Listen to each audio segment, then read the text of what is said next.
Hello, my name's Phil Johansson, and I'm the police chief with the Anoka Police Department, and welcome to another edition of Public Safety Talk. With me today is the chief of the Anoka Champlain Fire Department, Charlie Thompson. Phil, good morning. And the fire chief from the Ramsey Fire Department, Dean Kapler. Dean, Morning, Phil. Good morning. And fire chief of the Andover Fire Department, Chief Jerry Strike. Good morning. Gentlemen, thanks for being here. Yeah. And just a reminder to our audience, today we'll introduce you to your local fire department leaders, and we'll inform you how your local fire and police departments work together, and a little bit about our operations. And since winter's ending and we're just entering spring here, we're going to be talking, the topic today is going to be emergency management, emergency preparedness, again, preparing for storms and floods and the like. So again, thank you for joining us. And Charlie, I know in law enforcement we work and train in emergency management. Can you tell us what the role of the fire department is in emergency management? That's a great question, and that piece actually is somewhat dictated by the cities. As you know, in the city of Anoka, you're the emergency management director. Your coordinator would be the captain of police. However, I play a pretty active role in training things that may come available, assisting with the training, helping with plans whenever you guys need assistance in overviewing things, and then the actual response. The city of Champlain is slightly different. The police chief is the emergency management director, Chief Kolb is. The coordinator I assist with there, but I can't be in that emergency management role in either city, because if we have a disaster in one city versus the other, or perhaps both, it just wouldn't make good sense for that. So I kind of hop between both cities and assist wherever I can there. I think a segue to this is, what is emergency management? Some people may have never heard that term. What is it? It's really city's creation of plans, and those plans are combined and compiled based on risk analysis that each individual emergency management director does of their city. They compile the plans and they evaluate what is the probability of what risk, whether it be a flood if you have rivers, major arteries, railroads that come through your communities, them all have to be evaluated. Then they put these plans together to mitigate perhaps, and that means make things less severe if it does occur, so they can respond and put plans together prior to the event occurring, instead of having it happen and then trying to figure out what exactly they need to do. And some of the things they do with those plans is prepare themselves, and preparation is certainly training. That's the biggest aspect. And we've done a lot of training in the city of Anoka, Champlain, Andover, Ramsey, in the EM field, fire, police, all the related responses, EMS. Tabletops, we've done it through our annual training program as a fire department, and also full-scale drills that we've conducted in the city of Anoka. We've done 2 major drills with all the area fire departments cooperating. So them are kind of some of the pieces. The other 2 pieces are the response mode and recovery mode. You as the director put these pieces together, you put your plan together, and now anybody that walks in the door, if you, the director, is not there, the coordinator is not there, can look at this plan and understand, based on the incident that they're facing, how to deal with it, or what the parameters are set forth for that. Yep. Very good. Dean, who in your city has the role of emergency management director, and just what is that? Well, Phil, I fill the role of our city's emergency management director. Charlie brought up a whole bunch of good points. What exactly is it? I sort of view it as a coach. We got to make sure that we're prepared for anything at basically any time. Some people might be under the misconception that this role, if something big happens, this person automatically assumes this role type of thing. And I think that's far from the truth. I think as an emergency management director, you have to be prepared and prepare our staffs that January through December, if something were to happen, vacations, sick leave, we're in and out of town a lot, that we have somebody there that's going to be able to step into the role as the top box in the pyramid, and carry out the things that need to be done. And I believe that's one of the main functions as emergency management director. Charlie talked about the plans. Obviously, that's a big thing, that we have a plan, everybody's aware of it, it's convenient, we can dive into it when we have to. But I really feel that it's preparing our staff is one of the biggest things there, because you can't plan on when things are going to happen. And if you're missing a couple of key people, you certainly don't want to have your whole structure start to collapse because those key people aren't there. You need to be deep in. I'm a big believer in the 3 deep thing. You know, we should have at least 3 people in every role if disaster should strike. Yep, very good. Jerry, is the emergency management director's job in your city complicated, and I guess, how do you do the job? Yeah, well, in the city of Andover, the emergency manager is the fire department as well as the city of Ramsey. And is it complicated? It is complicated because you're really managing 2 roles. You're not only the city's emergency manager, but you're also the fire chief. Yes. So, and that can put you in a predicament if there is an incident, in the fact that I'm not a responder any longer.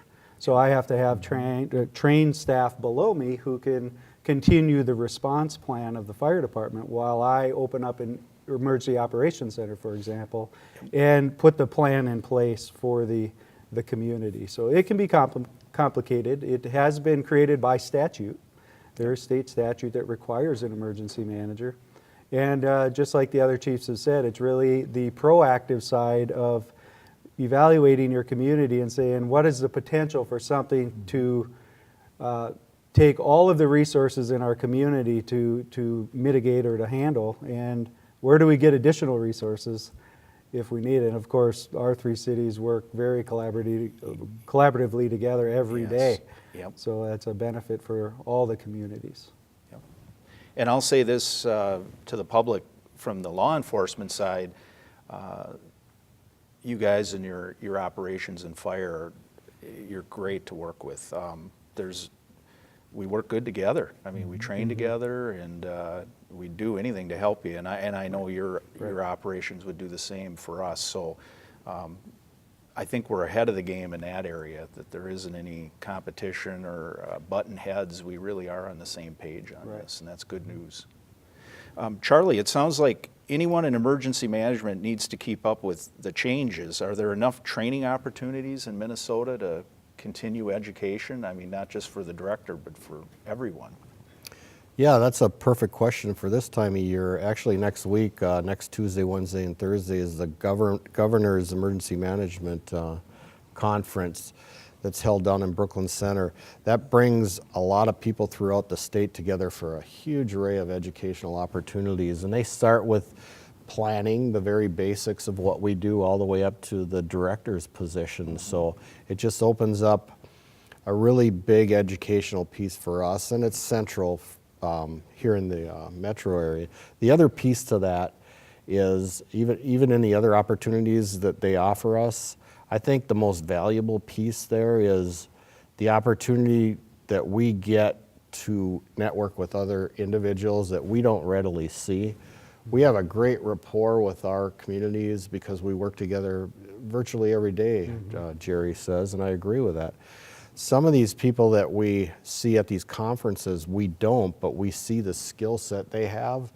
And I think Jerry and Dean can both pick out some names right in the back of their head right now. If something hits their community, I know the number and I know who I'm going to call because I've got that rapport. I know how they think. I know what level they're at. That to me is one of the biggest pieces of not only the education of going to these types of events. Now, AMEM, which is an acronym, we live on those in the fire service. It's the Association of Minnesota Emergency Managers. Every fall, I believe it's in September, up in Breezy Point, they host a 3-day conference. Again, they get the best of the best, and they pull in national speakers to come and educate the emergency management directors, the coordinators, those actively involved, like our staff that we talked about, that have to be educated to a specific level. They bring some of the best the best education that we can get, and Minnesota's really strived at that, I think, throughout the years. Then Homeland Security Emergency Management, which is the state's hat of emergency management. When it really is a big event, they will get involved and assist us with their resources. They also offer throughout the year a host of educational opportunities for us.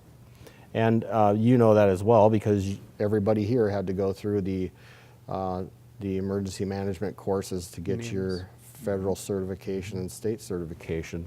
They just offer a whole host of various pieces and IS courses that we have access to. So I think as far as the educational piece, I think we're right on track. Now, Dean, in law enforcement, you know, networking helps us during our training and the like. Can you expand on what Charlie said a little bit more? I know you guys do a lot of networking in fire, but how do you see that networking as being a positive for emergency management? Well, it's just essential. Charlie mentioned how we're crossing borders all the time. I know law enforcement certainly do it on a regular basis too. Yep. You know, our community lines aren't any kind of a barrier. Yep. If there's a big enough instance going on, I know law enforcement will come to the help, and certainly on the fire side of things too. You know, I'm going to throw out the example of our railroad activity now. It's sort of the buzzword right now. You know, we have the Bakken oil fields that are sending through a lot of volume of oil through our communities now. And I see the value of networking is that there isn't any one community that's going to adequately equip and staff and train to handle a big railroad incident. Yep. You can't. It would be a huge undertaking. Yep. So rather than that, if you talk about these things, practice on tabletops or practice, you know, actual, you know, full-scale type exercises, you're going to be able to draw from those neighbors of yours, state resources, that type of thing, and no one community has to gear up for that. You know, you're going to rely on your neighbors, rely on other agencies to assist you with that kind of thing, because it's going to be a huge thing if you know. Let's hope it doesn't happen, but if it would happen, you know, it's not going to be a little piece of the region that we cover here. It's going to be pulling resources from a much bigger area, and there's the value of that networking ahead of time. You know the players, you know the resources that you can pull in, and you're breaking down those barriers to communication stuff ahead of time, and hopefully, you know, everybody's going to be able to provide a better service than certainly any individual community would be able to. Yep. I agree with you. I agree with you. Well, we're going to take a break, and we hope you stay with us, and we'll be back in just a couple minutes.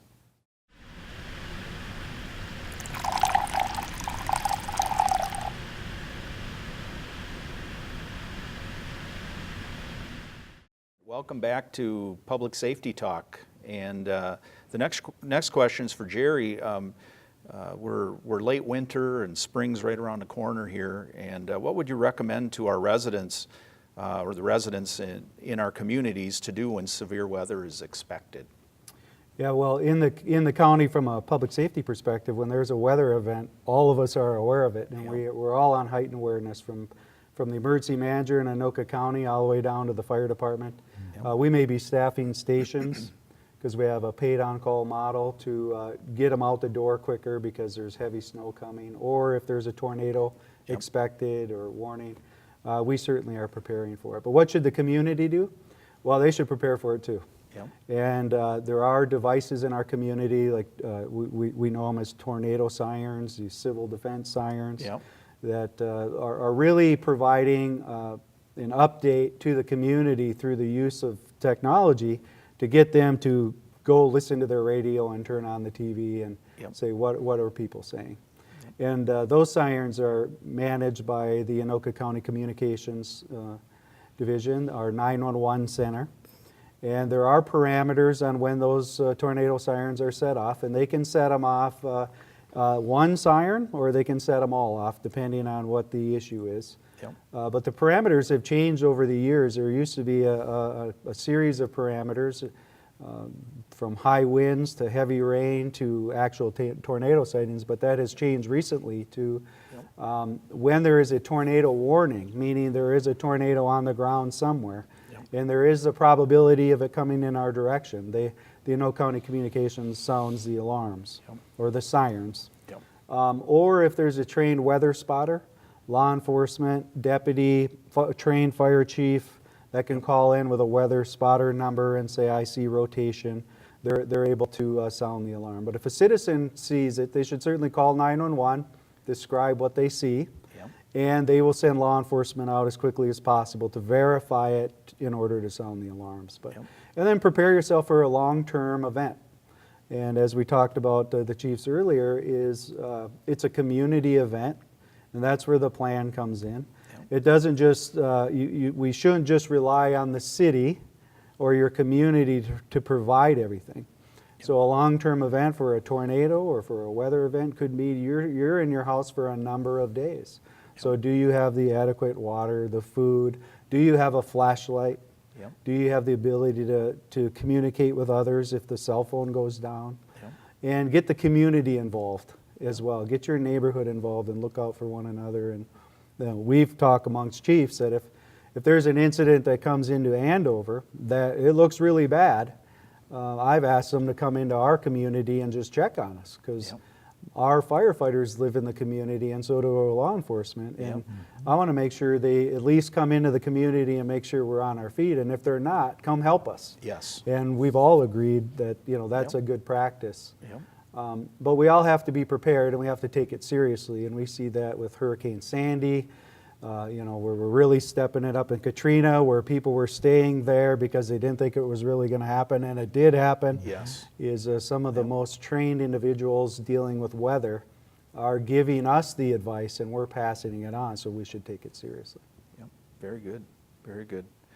Now, Charlie, I've heard that outdoor warning sirens, well, I know this, but were not designed to notify people indoors. And why don't you tell us a little about that? Because I still get calls at the police department about this, that people didn't hear the siren or who made the decision about when to turn the outdoor sirens on. What were they meant for? Yeah, Jerry kind of hit the parameters of the sirens and who sounds those. But the key element there is what was that warning device designed for? And it was designed for people outside. It wasn't designed to get you out of bed in the middle of the night. It wasn't designed to warn you when you're inside doing whatever you're doing during a severe weather event. So that really puts the responsibility back to the individuals. They have to understand or keep their heads up. And we all, with the information we receive daily on weather events, there's no reason why we as an individual can't be responsible enough to understand our surroundings. Usually when we have these events coming in, we may be warned a day to 2 days ahead of time, or sometimes even a week. When these events are about to occur, usually within an hour or two, we're really getting, if it's going to affect our area, we're getting these warnings. So we need to pay close attention to, the broadcasts that we see on television. There's technology out there. There's a lot of smartphones now that would warn you. It sends it right to your smartphone. So you can get that warning and you can program that into where you're at. If you're sleeping in the middle of the night, there's devices out there, weather alert radios. You can purchase them. They're relatively inexpensive. They're $20 or under in some places. And if you look in the spring when Homeland Security does their pitch for the severe weather week, a lot of people will put these on a reduced price. Them are the things people have to do to keep them and their families protected.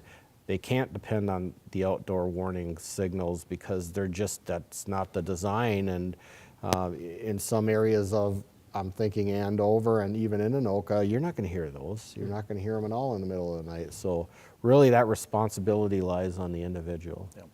And with the advancement of technology, the cell phones, if you just download one of the local weather channels app for free, your phone will go off in the middle of the night. So it actually, I don't say it's better than the radio, but I think it's better than the radio. Right. It's pretty good, and basically free. So, Dean, who actually, again, Jerry covered this, but who actually activates the sirens, and where does Central Com get that info? They're not actually outside. Right, and different counties handle it differently, but our central communication does all the dispatch for police, fire, EMS, all that type of stuff. It's Yep. one-stop shopping there. Yep. Who does it? Jerry sort of went through the parameters. National Weather Service Yes. can send in a signal saying, you know what, it's time to sound the alarms because there's this formation Yep. heading your way, that type of thing. Or weather spotters, the professional weather spotters out there can certainly prompt that too. I guess the one thing I'd like to highlight is the purpose of this isn't to tell you that the weather is here. It's to give you some warning Right, right. that the conditions are right for severe weather to happen. So you Yes. can take those precautionary measures to get your family inside, maybe get off the road, get to your destination quick, that type of thing. And there's where that whole technology thing comes in. You know, the weather people, you know, we can make jokes about how often they're accurate or whatever, but really in severe weather, they're usually right spot on with their forecasts and stuff. And I believe they really default to keeping people safe. Yes. If there is some conditions and they don't totally pan out, what harm has been caused? You know, people have gotten, you know, alerted and have been ready to take proper action. And if it didn't quite turn out severe, so be it. But I think the key point is to give people that time to take, you know, proper measures to either get inside or get where they're going, round up their kids, that type of thing. Yep. Very And good. these days, that's more of the exception than the rule. They're usually spot on with their predictions and declarations. Very good. Jerry, I think we covered this one about sirens, but I'm going to go a little bit back to emergency management. We mentioned about working with the state, but we also have a county emergency manager here, and all of us, police and fire, work closely with him and his department. Why don't you tell us a little bit about county emergency management? Yeah, so the county emergency manager, Terry Stoltzman, is responsible for the countywide emergency management plan and assisting local agencies in their plans Yep. and the resources they need to do their job. Yep. And every incident that occurs in our city starts in our city and ends in our city. And it's the full responsibility of the city. And if we need help and it taxes out the local resources, well, then we call our neighbors. Yep. And if that doesn't work, then we call our regional partners. And if that doesn't work, we call statewide and state to state and eventually federal. It's ultimately our responsibility. And one of the network tools that we have is certainly our emergency manager of the county, who has a lot of state to state and even national resources to get us the networks and tools we need to get the job done. I look at Terry Stoltzman from the county. He's very well connected with the state in this networking and the federal too. Right. Even more so, I feel, than we are at the police department. And he's been a great resource for providing training and connecting us with those people at the state if we need that help. And I think if we needed the help, he would be that liaison to make sure it gets done. Right. So. Now, Charlie, in Minnesota, we need to think about severe weather pretty much year-round. We do, and I think when someone mentions severe weather, people automatically think high winds, tornadoes, downpours, things of that nature. But you know, for us, it starts in January when it's extremely cold. We have the potential for a lot of issues. Extreme cold, one of the things that we consider utility restoration. What if a sector of our city gets the utilities knocked out? Is that a big deal? It's a huge deal for us. Would it affect us? Yes. It would probably activate our EOC, especially if it was an extended period of time. Going into the spring, still winter mix, you think about the rain mixed with snow and ice. There again, we could have major utility events there if it knocks out power lines or mains, things of that nature. Again, it's something people don't quite think about. And then we migrate into the spring, and our thought process then goes to, okay, what's the potential for flooding around here? Yep. And we were just talking about that earlier. This year, the signals are fairly good right now. We've had very little moisture. Not a lot of snowfall. The north is the same way. We've seen very little snowfall.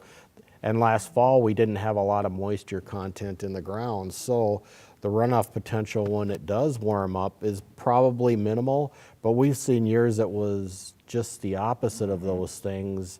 a real wet fall, moisture-soaked soil, and then tons of snow and moisture, and then we roll into the spring, and then we start getting more moisture. So for us, this all falls under emergency management, and how do we deal with these different events? The general population, think of one time a year, it's when the tornadoes come or when the heat heats things up and we get the potential for high wind, but that's really not the case. This is kind of a, okay, we just switch our modes, we switch our gears and we switch our plans, and that's kind of how that whole thing, I believe, lays out. No moisture means wildland fires. That's Yes, right. yeah, well, So then we so we're segue in into the that. fire Yeah, business, right. exactly. Weighing it out. Yeah, when it's dry, then the spring, it's fires you got to Right. worry about. Yeah, that's true.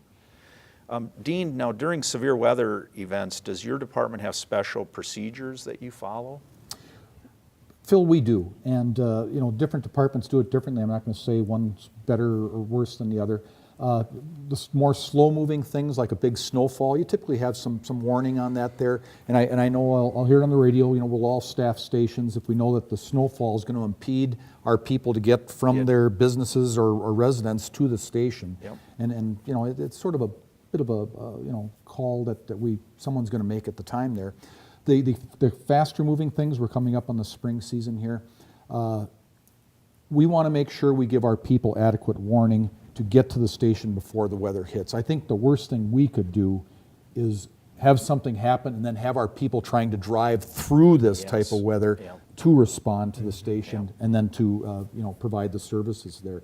And we take that very seriously. Somebody needs to be on the switch with that thing, keeping an eye on it and giving our people adequate notice so we can get to the station, get them inside, rather than making them drive through those type of situations. But there's slow moving, there's fast moving. It really depends on the situation, but I'm sure we all have procedures that we activate our people. That's a good example. Now, Jerry, I've heard the acronym from the fire chief's FAST team. Can you explain how that fits into emergency management? Sure, the FAST team is the Fire Chief's Assistant and Support Team. It's a group of chief officers around the state that collaborate. It's, I guess I best describe it as mutual aid for the chief. Okay. We're not calling additional trucks. We're calling for senior representatives that understand emergency management and incident management and asking for their help. And as I said earlier, the incident starts in our community and ends in our community. But if we were to, and I've done this, how many of our firefighters can stay for 8 hours? How many of them can stay for 12 hours? How many can stay for 15 hours and 24 hours and 48 hours, 72 hours? We don't have the resources to maintain that. So the FAST team really is a collaborative effort amongst chiefs around the state who are trained that come in. And for example, the train derailment that Dean brought up, and we've got a long-term incident. Dean can't be the incident commander for all that time, but there are people that have a similar skill set that can come in under his direction still while he sleeps and while he manages his family business, while he takes care of his own home emergency, and take over the role of running the incident for a period of time. So that's what the FAST team's been very resourceful. All of us have been on FAST team calls. And it could go from as large as the biggest event of a tornado to heavy floods to, God forbid, a line of duty death, where the fire department needs to mourn. They can't manage an incident of one of their own losing their life. And chiefs come in and surround them and take care of all those duties for them so they can mourn as well. Very good, very good. Well, I want to thank all three of the fire chiefs. You guys did a great job. And again, on behalf of all the police departments in Anoka County, we really enjoy working with you, and we're proud to work with you. So, Thank you. And we feel the same way. Yes, we do. And to the public, thank you for joining us for another edition of Public Safety Talk.